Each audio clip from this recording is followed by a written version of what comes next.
清晨在阳光和鸟鸣中拉开了序幕，让我们来看看帐篷外的世界吧。今天的第一名时刻来了。第一次来，先左顾右盼一番，确认是否安全。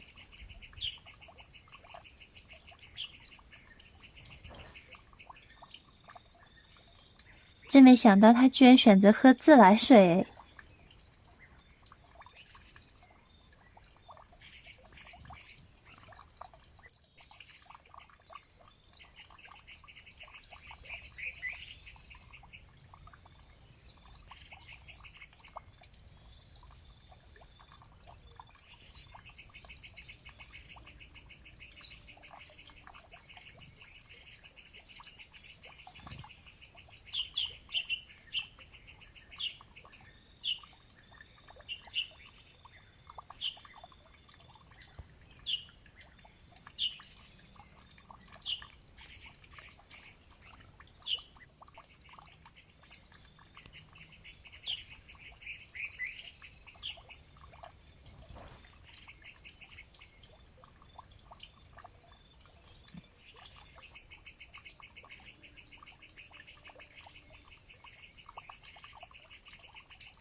来了一个黑脸包公，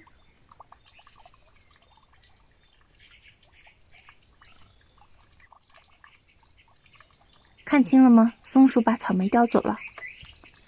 好了，小伙伴们，今天的水塘动物园的闭园时间到了，咱们下次再见吧。